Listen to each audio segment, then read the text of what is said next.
Nyakora mogi thuolo machielo kendo marwaki ni machiegni weche wa manyien mag rameny piny odhiambo makawuono dwe ndalo 7 dwe mar 11 2022 wan kod mathotha mabende dhi nyime e pacho ka. Nyakora mogi magi oting'o weche mag rakruok kod lokruok chal kor lwasi romo madhi nyime e piny mar Misri e boma ma Sharm el Sheikh e piny mar Misri. To bende parni kopogore gi mano, joriembo mag ndeke bende pod oramo ni ng'anyo margi dhi nyime ka giwacho ni gin giikore twak kod piny owacho. To piny owacho ema dekogi. Magi to kod mamoko mathoth ahinya waiko ni odhiambo makawuono e rameny piny. Mokwongo weche manyien ma wamiyo pek. Pilots are ready to talk, negotiate, and break the stalemate, and then at least so that we can move on with our lives. That is what we are saying. Jowuoth pod niga chiedh nade alap ndeke ma JKIA kinde ma joriemb ndeke kambi mar Kenya Airways orido ni ng'anyo margi dhi nyime. Jopur mag mwandu kaka maua kod alode kwano lal mag yudo kaluwore kod ng'anyo mar jotije Kenya Airways. Romo mar lalruok ewi reso chal kor lwasi dhi nyime Misri ka Kenya gi Ingereza oketo winjruok ewi bero lwasi mar piny Kenya.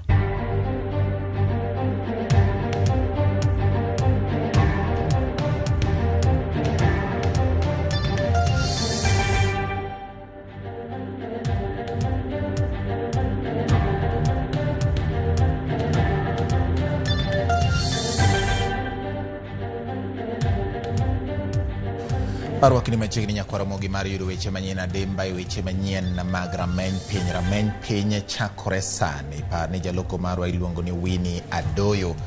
Bende inyalo tudori kodwa e namba 3600 kata nyakwara mogi inyalo ndikonwa kokalo e Facebook marwa ma en RAMOGI TV Kenya. Bende inyalo tudori kodwa kokalo e Twitter @RAMOGI TV KE kanyakla kod YouTube mar RAMOGI TV. Nyinga en George Bati. Wan kod mathoth ahinya ma waiko ni odhiambo makawuono kaka nasenyisi kamoting'o chenro mag neno ni wuoth mar piny Kenya kokalo yore mag ndeke odoke wang'e. Koro gie sani nyakwara mogi yudo winjruok e kind kambi mar Kenya Airways kod joriemb ndeke ma oseng'anyo kuom ndalo 3 koro medo mana bedo matek. Bang' tend kambi nowacho ni koro ok gibi twak e yo moro amora kod joriemb ndeke ka ok gidokie tich. Kamachielo joriemb ndeke go bende oramo ni giikore mar twak kod tend Kenya Airways kaka yo mar manyo winjruok mabiro miyo tijgi dokie wang'e. Mana kaka Edwin Okoth leronwa, jowuoth ema koro ywaruogno oweyo koda chiedh nade ma pod okwako paw ndeke maduong' ma Jomo Kenyatta International Airport.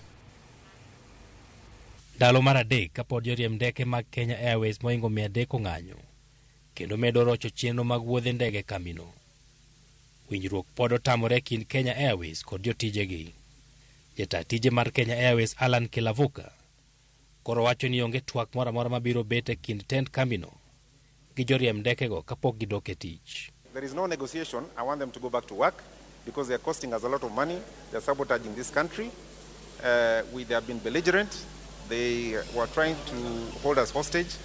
And now I'm saying let go back to work before we have any other discussion, because the longer they stay out there, the more we don't have money to pay even their salaries. So they need to go back to work if they want this airline to continue functioning. Kilavuka beno ramo ni ng'anyono inyime tok chik kendo gisechwalo ng'ur e nyim doho mondo joriemb ndeke go kaw ting' mar lal ma gisekelo ne kambino e kinde ma gin e ng'anyo.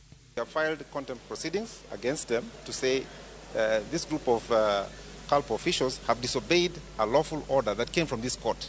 And as a result of that, they have cost us millions of shillings, not just in loss of revenue, but also in terms of reputation and all that goes with that. All right? So people have to be held personally and jointly responsible for the losses and damages to this country, to this airline. Gikorgi, joriemb ndeke go mane owuoyo kod jofwambo bendo ramo ni nyaka tend Kenya Airways bede mesa kodgi mondo giwinjre kaka gidoke tich kapok gidoke tich. They have made it clear that they will not meet until our members resume their duties, yet this is contrary to the spirit of negotiation, of a return to work formula that is founded on dialogue. This is not a show of good faith. The pilots are ready to talk, negotiate, and break the stalemate, and then at least so that we can move on with our lives. That is what we are saying. In any situation, we have seen bigger things in these countries, and people, when they sit and they talk, people resolve. Joriemb ndeke go bende ne onyiero okang' mar Kenya Airways mar chako manyo joriemb ndeke moko manyien. Kata kamano, riwruog jotije ma pacho ka kotu to koro wacho ni gin giikore mar temo kelo winjruok e kind Kenya Airways gi joriemb ndeke gi kaka yo mar reso oganda mamedo winjo pek mar ng'anyo ma nochakore chieng' ngesono. From where we sit as Kotu, we are ready, we are prepared. This team that you see here is prepared to burn the midnight oil to make sure that we get the KQ employees back to work immediately. Ywaruogno sani koro pod orocho chenro mag wuoth mag jowuoth 9,000 e paw ndeke, kendo Kenya Airways odong' kod wich bar man manyo negi kuonde dak kachiel kod ndeke mamoko ma ginyalo chopo godo wuodhegi. Jotim ohala matero maua e pinje maoko bende pod kwano lal, kendo jatend migawo mar pur Mithika Linturi wacho ni nyaka gimany yore mamoko mapiyo. I think time has come when we also need to start serious discussions and see how we can be able to ensure that in one way or another our export does not really must always get serious government support by way of mode of transport to ensure that when there are such imbalances in the labor market, then at least we are sure that we can be able to get our food getting to the markets. Ok mana jous maua kende mosechako winjo pek. Jogo makelo mwandu mawuok e pinje maoko kaka yedhe bende koro osechako winjo pek, kama koro kambino kelo manosigo matin e tan 20 ka opim kod tan 150 magija kelo pile ka pile. Edwin Okoth, Ramogi TV, Nairobi.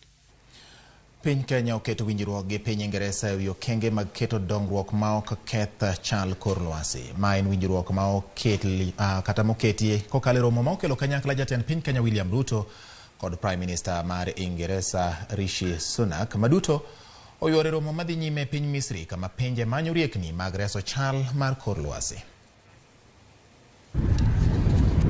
E boma ma Sharm el Sheikh e piny Misri, jotelo mag piny mangima donjo.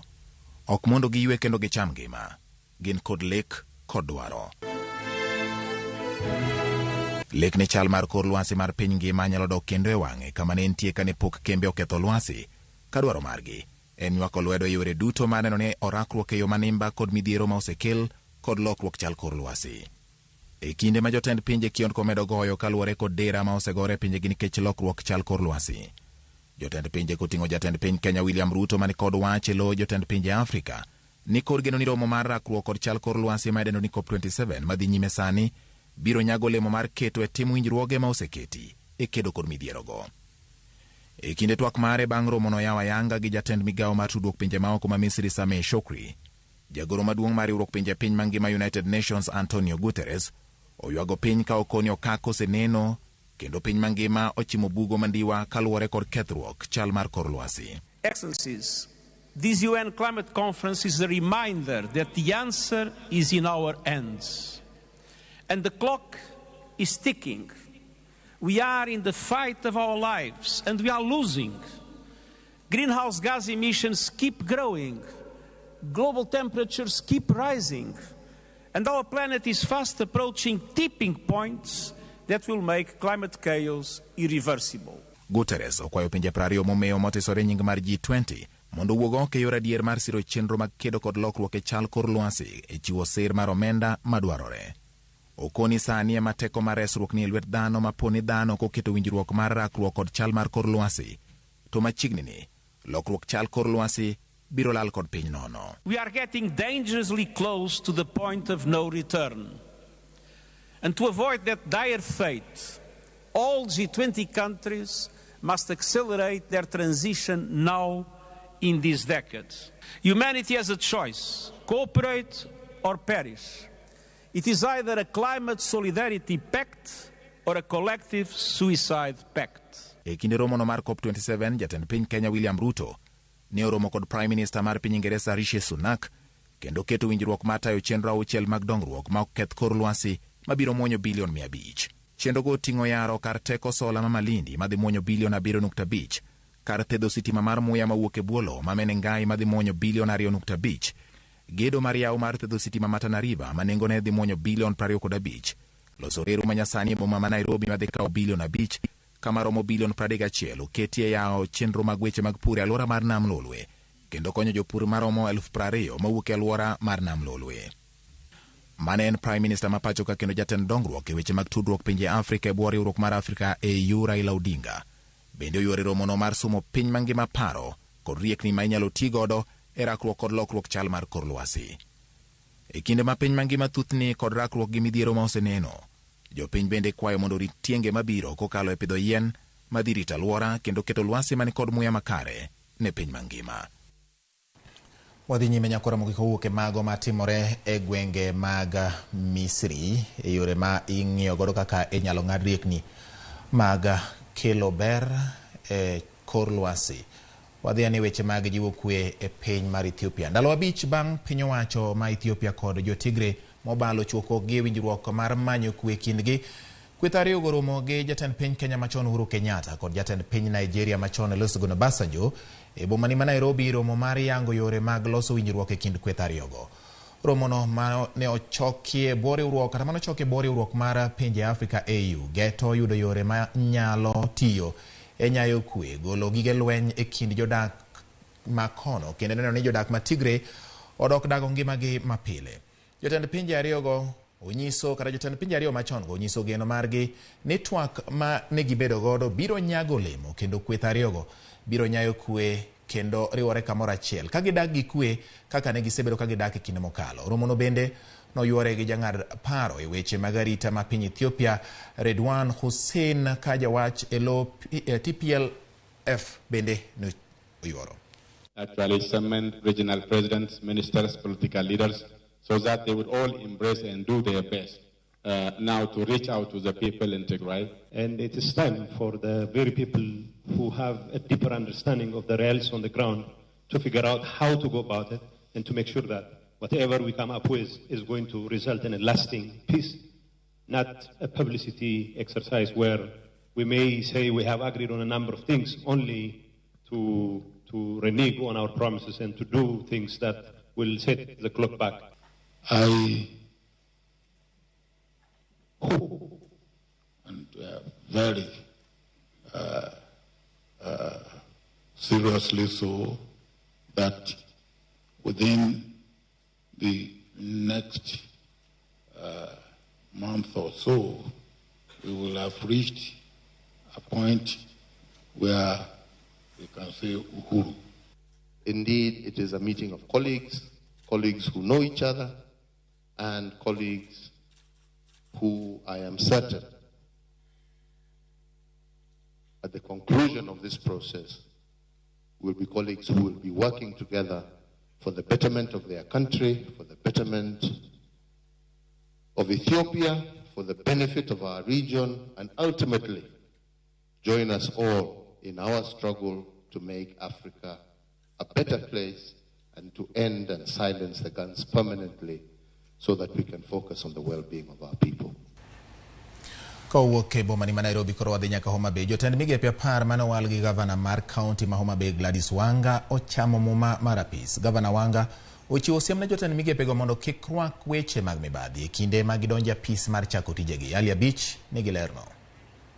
I, Roslyn Anyango Omolo, do swear. Bang' kane osepuodhgi kod od bura mar kaunti juma mokalo, jotend migepe 10 ne ochamo muma mar apisi makoro miyogi thuolo mar chako tich ayanga e piny owacho mar kaunti. Jotend migepego ne ochamo muma e laro mar apis gavana e nyasi mane otele gi jang'ad buche e doho ma Homa Bay Julius Nang'eya. I shall always truly and diligently serve the people and the Republic of Kenya. Governor ma Homa Bay Gladys Wanga mane oloso bang' jotend migepego chamo muma mar apisi okonegi mondo gichak tich kendo gineni singo te mag dongruok mane miyo jopiny e kinde mane otimo kampen ochopo kare kendo onge jatend migao ma obiro yiene yolo e tich. I'm delighted that we have a strong and well-qualified team of men and women who will help us implement our Genoa manifesto. All promises that we made will be turned into programmatic interventions for implementation by the various departments. All CCs sworn in today will have to familiarize themselves with our manifesto, which I'm sure many have already done, including the 100-day promises and projects. The CCs will pick up from where we have reached. Ours is a vision of a well-run county government delivering services and development to the people of Homa Bay County. Governor Wanga ne ogolo siem mager ne jotend migepe 10 mondo oti kaluwore kod chike kod bidhruok makende ma ok gidonje weche mag mibadhi ka ok ne jotend migepe mabiro donje weche mag mibadhi apisegi to biro ting'o musalapgi kendgi. There are no shortcuts here in Homa Bay County. We must all observe Chapter 6 on the leadership and integrity, and this is personal for all CECs. There is no time, there is no day that I will ask any of my staff here, nor my relative, nor the CECs to request any money from anybody for the governor or Kelgimoro, this, no. We have not asked for any of that. Not myself, not the DG. The CECs should serve in their dockets diligently, respecting the law fully. Procurement laws must be respected and followed. There are no charges to be raised for people who want to do business with the County of Homa Bay. Every CEC will be individually and personally responsible to uphold the highest ethical and moral standards, to conduct themselves as per the dictates of the high office they have been sworn to serve.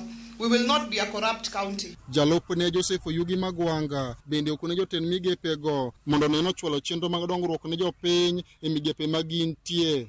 And I'm sure that at the end of it, we will get the services. The people of Homa Bay have yearned for services for so long. People have been actually crying from 5 a.m. up to past midnight for the services. And I'm sure the incoming, you are equivalent to the tasks. I want also to take this opportunity to thank the outgoing for the work you have done. The incoming would have found nowhere to lay their hands on, so you laid the foundation for the incoming. Ka opogore kod jotend migepe 10 jalup gavana Joseph Oyugi Magwanga bende biro bedo katiyo kaka jatend migao ma ochune pur kod pith jamni. Ali Abich, Ramogi TV, Homa Bay. Wadhi nyime nyako Ramogi gi sani ni riwruok mar ka wang'iyo mago motende kod weche mag jopuonj. Riwruok mar jopuonj ka achiel kod because as a union we can petition the president so that he's being removed there forthwith. Does he understand that the president signed a charter with the members of the university community? Jagoro maduong' mag riwruogno Constantine Wasonga lero ni piny owacho nyaka koro dew wang' jopuonjre mawuok e familia mayutogi ni piny ma oketo genogi mana e mbalariany mag piny owacho. Kaka chama mar UWASU okwanya yie ni Kenya ka koro lok mana nien mar jomoko lilo. Sama ne jo UDA gi campaign jatendgi nowacho ni obiro medo pesa mimiyo university gi asilimia 45. To bang' dweche 2 koro gidwa gole te. Koro wapenjo ka jopiny ka to nuwuondogi. Omedo ni kuom ketho seche weche mamoko sirikal kokalo migawo mar somo onego res jotije mbalariany ma koro ywago chudo mag osara ma osebedo achiedh nade maduong' e pachoka. I expect the CS Minister of Education to go to Egerton University and solve the crisis there. Because himself, I'm sure, he'll not be able to earn 50% of his salary. I expected him to move to more university. Motenore gi mano jaod bura ma Nyeri Town Duncan Madhenge bende oyango ni nyalo biro bedo kum maduong' ne jopiny mayutogi ni piny mane ogoyo ombulu ne sirikand Kenya Kwanza ponono ni sirikal ochungo kony ne mbalariany ma pachoka. Na huyu mwananchi wa kawaida ndiye alipatia President William Ruto kura yake. Huyu ndiye tunaita hasla. Huyu hasla ndiye ametafutia waziri wa elimu Ezekiel Machogu cheo katika serikali ya William Ruto. Sasa itakuwaje ya kwamba siku chache baada ya kukalia kiti ameanza kuangalia namna ya kudhurumu huyu mwananchi wa kawaida, hasla mwenye alimtafutia kazi. Weekly Foko, Ramogi TV. Jochiw thieth ma pacho ka kanyakla kod joticha mag osiptal ma Mama Lucy Kibaki oriwore ka kwedo dwaro mar od bura mar Senate mancha opedho mondo mi lor osiptal mar Mama Lucy. Ma kaluwore gi nonro ma osebed kitimo ewi tho mar miyo moro manyocha ne owito ngimane e kinde manoriko konyore osiptalno mochwe wito nyathine. Jochiw thieth go wacho ni senators onge kod ng'eyo kata lony moro amora ewi weche mag thieth. Omiyo gionge kod teko mar rolo osiptalno ma giwacho ni thoro thiedho ji manyalo romo milion 2.1 modak e boma ma Nairobi. Giwacho ni loro osiptalno biro hinyo ganda ma thoro yudo thieth kanyo kod jotije ma yudo yutogi kokalo osiptalno ka koro gikwayo piny owacho mondo bere od thieth mar Mama Lucy Kibaki kaka achiel kuom yore mag jiwo weche mag thieth thurka. In this hospital to condemn what is going on in the media with the strongest term possible. One, we are aware that we have had cases in this hospital, and we need to make it very clear that some of the cases which have been happening here are systemic issues, are not directly related to Mama Lucy Kibaki in particular. Because some of these have been blown out of proportion, we need to make it very clear that our staff working in this hospital are more than committed. They work extra hours to ensure that we give patients the best that we could. Mama Lucy Kibaki Hospital, in a span of 2 months, has a total number of deliveries close to more than 2,000. When you sit at Senate and think of closing such a facility, where do you think the 2,000 plus mothers will go to get these services?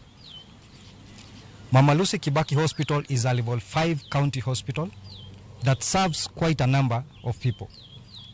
So this shenanigans of thinking of closing it down should be a thing of the past. Let those senators concentrate on the key issues that are affecting health so that they can come up with solutions, long-lasting solutions and long-term solutions to help the ailing challenges in health. Erokamano nyakora Ramogi kuom medo keto Ramogi TV chenro mar rameny piny odhiambo ma kawuono. Weche manyien ma bende wamedo kolni kowuok e gwenge mopogore opogore wamiyo adieri kuom gigo matimore alwora mari kod gwenge maboyo kodi. Nyakora Ramogi wan ka nikech mane singo marwa odiechieng' mokwongo senge mar chwalo ni lendo achiel kachiel. Gi kinde ni wadani wakaw yweyo moro adundo, to kapok watimo mano neno ka rameny piny chopo yo makare kendo amor ahinya gi gwenge kaka ukelno weche manyien e gwenge mag Suna West maniluongo ni Abuka Kogno Nyundo Nyuogo kantiere Kowiti Memorial Primary School e gwenge mag Suna West. Erokamano ahinya. Ramogi TV lere boma ma Kisii, Dadi Nena aka Baba Feiza Jelin wacho kamano. Med diko na nambari 360 yina kao yweyo machuo ka waduogo kod wan gi mathoth.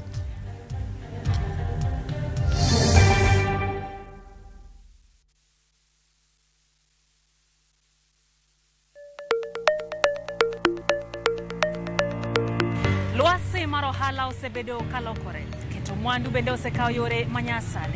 To ginang'o manyaka ing'e kapok ichako ohala? Kuonde mage minyalo kete mwandu?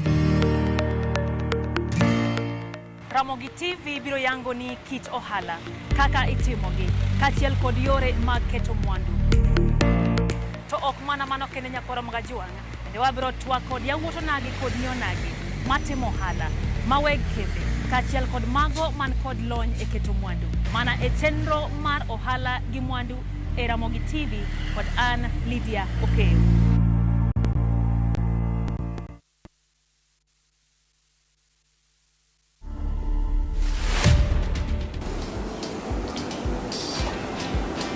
Yeah, I really enjoyed my growing up because I lived with my relatives around. It was fun time. I communicate using my hands. So with my family and relatives, communicating properly with them, that has been a big challenge. The biggest challenge I've seen is many deaf people cannot read God's word. As we really try as much as possible to produce Bible literature in sign language, I would really encourage my fellow deaf people to learn. To watch this story and more, download the Citizen Digital app today. Kenya's #1 app, Citizen Digital. Keto chiemo mamit kendo molos manyangafu en mor mar miyo mora mora. An kaka miyo awinjo mor e chunya ka jogena chamo chiemo maloso negi. Mogo manyien mar Mokwa en mogo molos kod bando mathurwa kae. Bando mopuodhi kendo mamit. Siri mar rito jogi gi mor en tedo negi gi mogo mar Mokwa. Mokwa en marwa ma Homa Bay kae. Bende e kama olose oyudore e dukni machiegni kodi. Mokwa ng'inore kendo ng'wenyore. Mokwa ng'inore kendo ng'wenyore. Olive Limited yangonu na Serian Ridge Phase 3 e gwenge mag Kimuka e Ngong apaya mar Ngong Suswa. Wan kod title deeds moikre, beacons mosegur, yore mapaya maber e kindgi, chiel moluoro gi te, pi, stima kendo en but skul mar sirikal kod alwora mokwe. Magi duto de nengo mar Sh650 kende. Lo madirom 50 by 100 kata an 1/8 of acre. Tudri kodwa e namba mar 0704303030 modi makom kata kar bet e nyasi mar yawo gi ayanga manotimre tarik 19 dwe mar 11 higani kata kidwaro timo limbe e puodho. Olive, securing tomorrow. Cheza Shabiki Jackpot Mbao kila siku ili uwe milionea. Tuma ujumbe mfupi ukiandika neno SJM kwa 29063. Kwa majina mimi naitwa David Kipkoro Stanui. Nimeshinda kwa Shabiki Jackpot Mbao ya milioni 21 tukiwa washindi 4. Hizi pesa nitatumia kwa kununua plot na nijenge na nielimishe watoto wangu. Usiachwe nyuma. Cheza Shabiki Jackpot Mbao kila siku kwa 20 bob pekee upate zaidi ya milioni 20 kila wiki. Shabiki.com ni makao ya washindi. Not for persons under the age of 18. Betting can be addictive. Play responsibly. Shabiki.com is authorized and regulated by the BCLB. License number 416. Shabiki.com.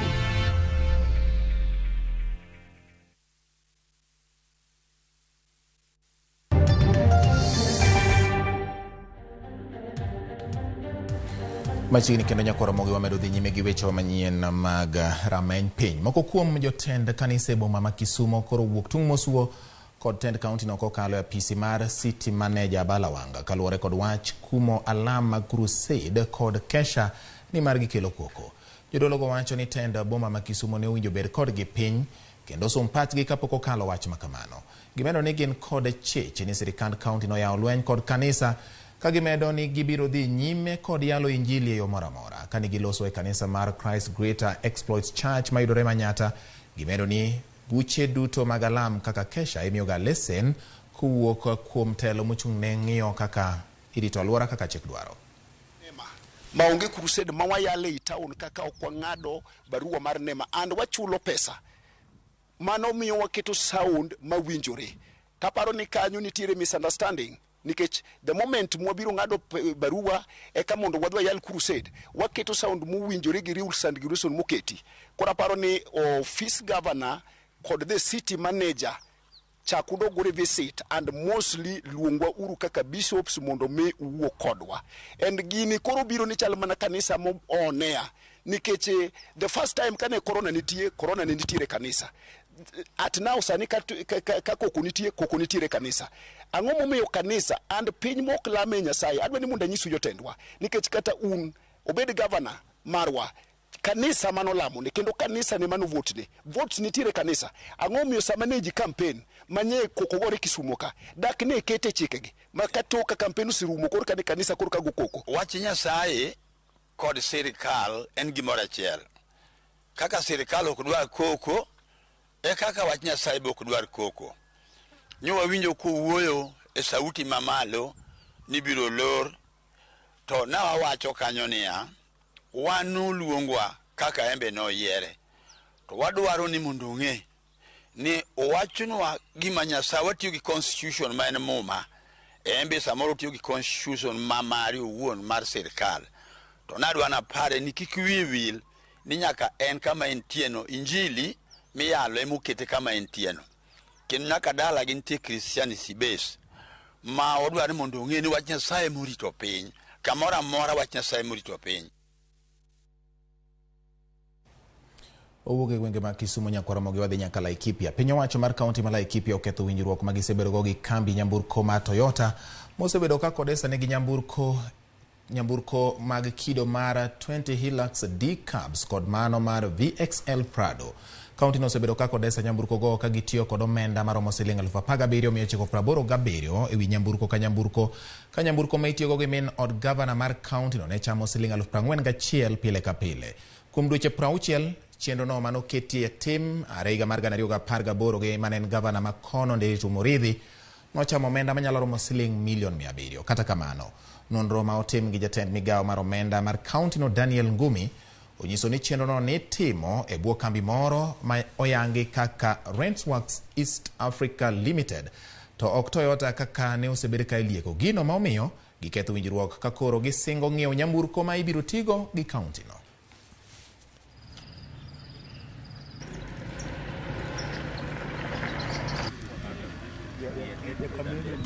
We just feel that there are some opaque arrangements around it. We as a county are committed to settling all our other contracts, but this particular one had other third-party like kind of arrangements. Some of these vehicles were taken without a valid and a serious needs assessment, because where really would you use the 20 vehicles that we have? Actually, we don't need them. So we are not able to provide for our health.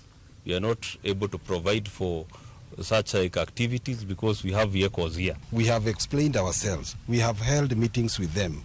We have told them the kind of challenges we experience with this kind of an arrangement.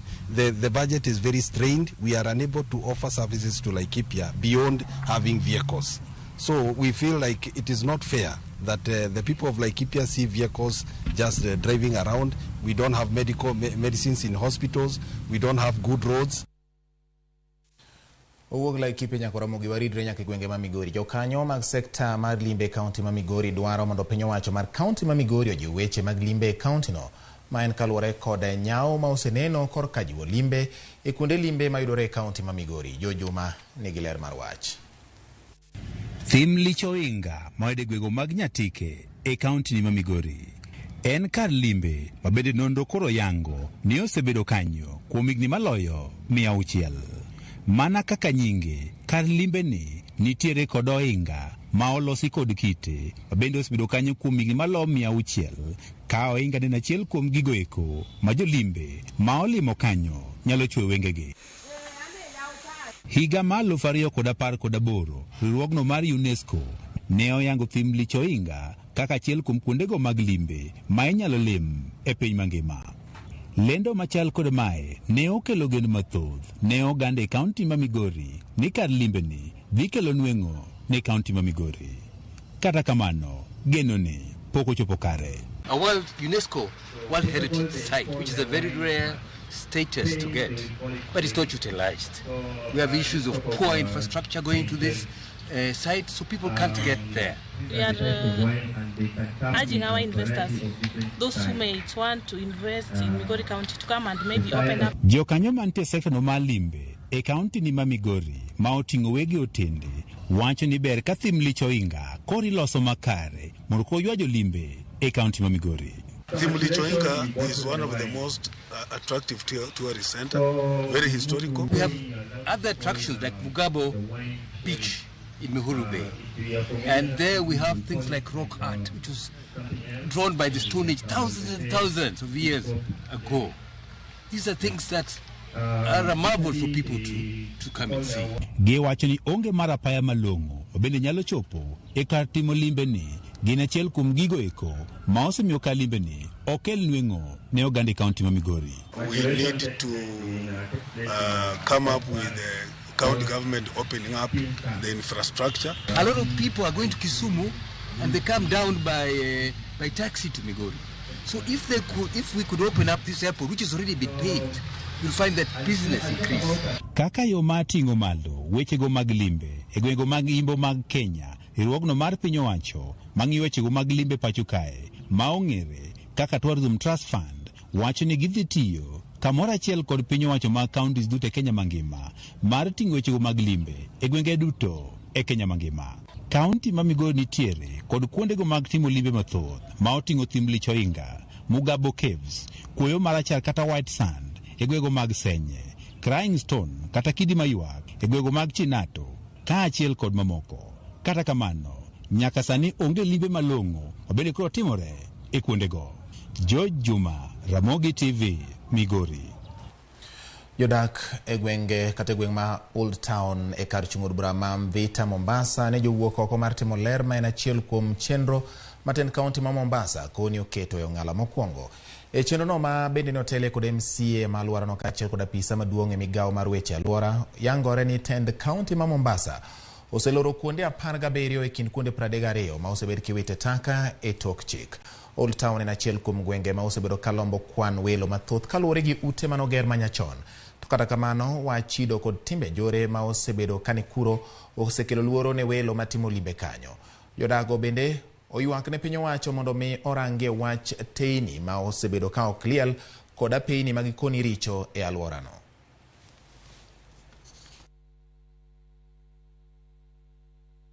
Lengo letu ni kwamba mwanzo tuhamasishe jamii, kusensitize them on the importance of keeping the environment clean. Na pia, another very important thing we're doing is we are trying to encourage community volunteership. Sana sana ukiangalia hapa waliojitolea wengi sana ni youth. So we are trying to engage the youth who offer their services to the society, and na pia wao tutakuwa tumewa-engage productively. We are very, very much concerned about our environment, because a clean environment means that we also do business in a good environment. We're planning to work a waste bin, but the problem with waste bin, ukiweka zile za plastic na ukiweka zile za chuma, kuna hao machokora huwa wanakuja wanazichukua, wanazitoa. We tried it in 2019. To make a lot of waste bin, but we found out ikiwa ni usiku, ikiwa ni asubuhi, the chokorazo wanakuja wanazivunja. 75% taza Old Town haziwaki. So tunaomba bwana gavana mtushughulikie jambo letu la Old Town kuhusu habari ya taa na barabara, ni kitu muhimu sana. Hakuna njia nyingine waweza tumia kuingilia markiti isipokuwa hii barabara. Sasa tunaomba tu kama vile MCA wetu Abdurrahman ameweza kuleta watu kwa pamoja na outcome ni nzuri kuweza kutufanyia hii cleanliness. Sasa tunaomba tu kitu kimoja, hii barabara.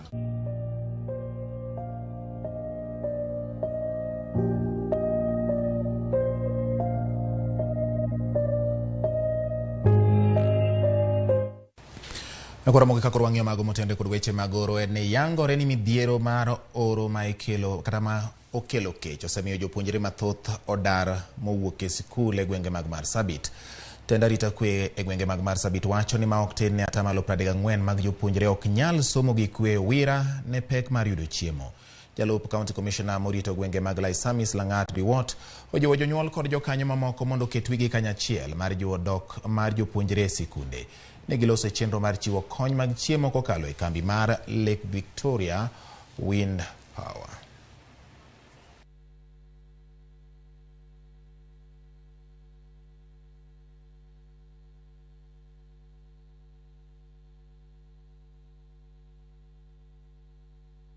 You know, for us we employ teachers, and a teacher cannot teach a hungry child. You know that.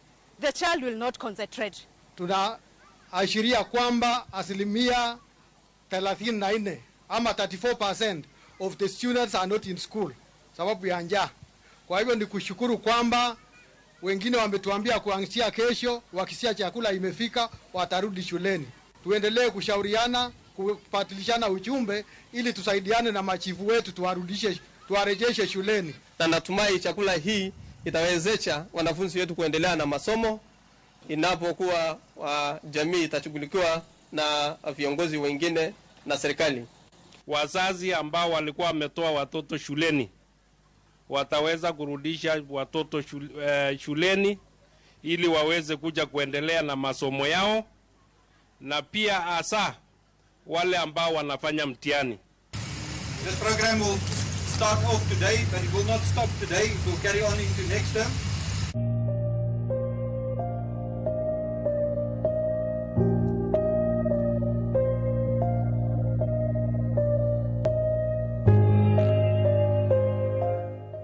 Nyakoromogi chenro no ne osa koda riwruok miluongo ni Lake Turkana Wind Power ma bende jiwo weche mag neno ni chiemo oser godo jopuonjre ma ni koda chandruok yudo chiemo. Riwruok mar jolony ma ochung' ne kano lipode ma idendo ni Kenya Association of Record Managers and Archivists Karma koni dwaro nitiere mar keto arita makare ripode duto ma iketo e yore mag mbui mar gayo jomibadhi ma kidek yao kendo loko lipode makamago. Kane giloso Mombasa, jolonygo koni luoro mane jopiny obedo godo e kinde ndikruok e chenro mar huduma namba kaachiel kod wach moko kuom jogo ma kata weche mag jogo ombulu yudo ka odar nyingegi e duond buche mane gintiere e register mar ABC ataro mar chik en mana ranyisi ni arita mag ripode ma iketo e mbui ok ni kare. Gikone achiel kuom twak magitimo e romo ma galamoro magibago Mombasa en rango kaka ginyalo rakore kod midhiero manitiere chenro mag mbui kaachiel kod rango yore maginyalo bero godo chenro ma opogore ma itayo godo yore mag mbui. That you can never be 100%, but then as a government, working together with all the stakeholders that need to be part of this activity, both the ICT Authority, the Ministry of ICT, and even the Communications Authority, have come together to build a robust cybersecurity environment that can allow for records management to thrive. A lot has been done by government through these agencies that I've mentioned to ensure that cybersecurity is of a major focus, not just for the elections like you talked about, but also for other spheres of ICT in government. And not just for government, but any other services that Mwananchi is supposed to take. There's a big challenge around the infrastructure to support that. If you think about digital, do we have the right technology in place? Do we have the right application, the right softwares to support that? There's also, of course, the challenge around the talent and the right skills to drive that. We have challenges around standardization. Across the country, we have over 100 standards supporting management of information. So that's an area also we are trying to look at how do we domesticate some of these standards, whether there's uniformity.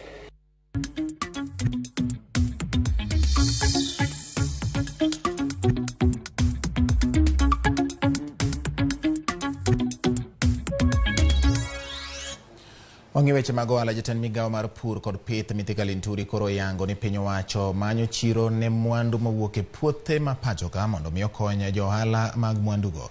Jatelono mane oten kod jagoro mongirore migawo mar pur Hari Kimutai, Women Rep mar County ma Nairobi Asapasadis kod jombetre mowuok e pinje Ingereza kod Afrika ma ugwe. Gikoni Kenya koro chako apedha mar manyo chiro ne mwandu mag pur ma giwacho ni thoro kethore mana nikech onge mar arita mag mwandugo kod chiro makare.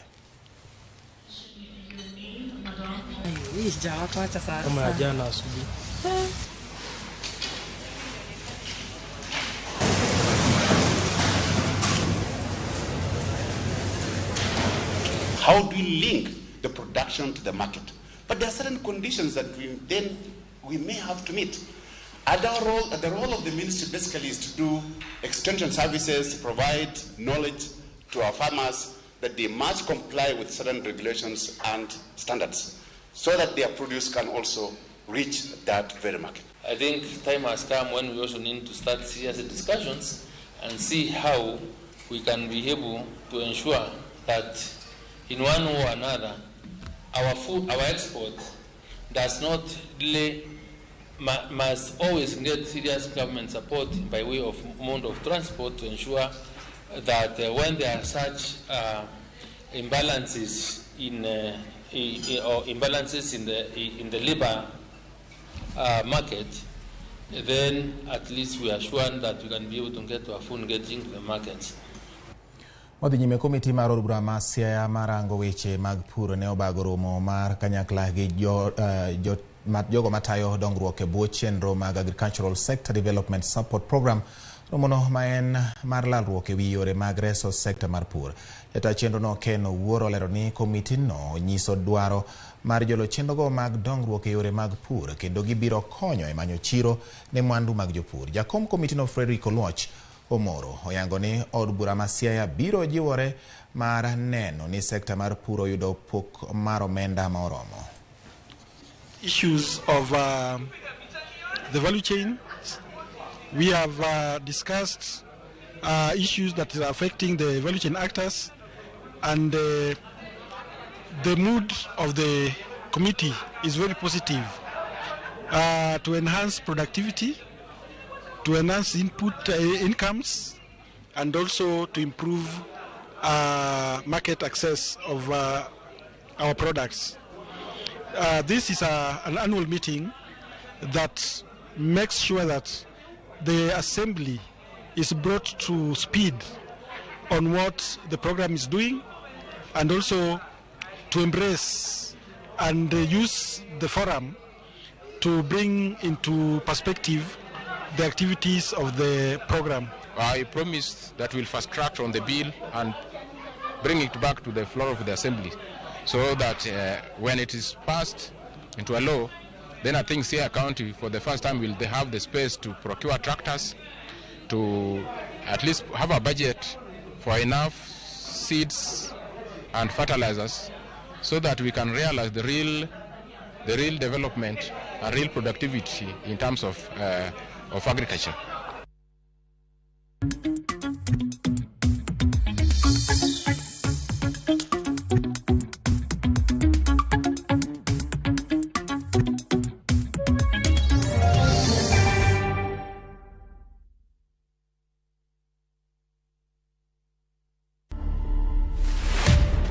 Mimi naitwa Gitonga Mukonji, 35 years, yes, ni mtu young, lakini bado ni jamaa amejipanga. Mzee alikuwa dereva tu wa bus. Mimi ndio kijana ambayo watu wa Manyata waliona watanipea nafasi. Tumetoka constituency ile iko na the biggest population. Ukitaka vizuri kwa siasa usipotelee watu wako. Na ningetaka kuambia vijana wengi ujisukume, ujitume mpaka ile wakati maneno itaingiana. To watch this story and more, download the Citizen Digital app today. Kenya's #1 app, Citizen Digital.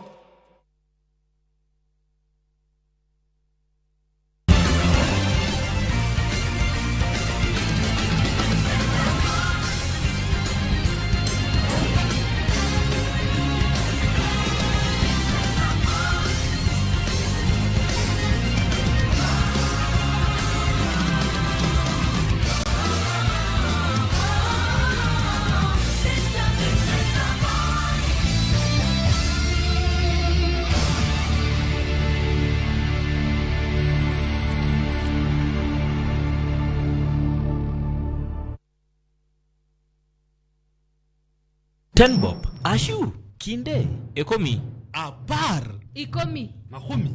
Kwa shilingi 10 tu, Shabiki.com inakuletea nafasi ya kushinda $300,000 kwa jackpot mpya ya Major Leagues. Hii ni jackpot iliyo na mechi 9 kutoka ligi kubwa duniani. EPL, La Liga, Serie A, Bundesliga, French League 1 na ligi zingine kubwa tunazozijua. Play with Tenbob for a chance to win 300,000 shillings daily. Shabiki Major Leagues Jackpot. Cheza na Tenbob. Not for persons under the age of 18. Betting can be addictive. Play responsibly. Shabiki.com is authorized and regulated by the BCLB. License number 416.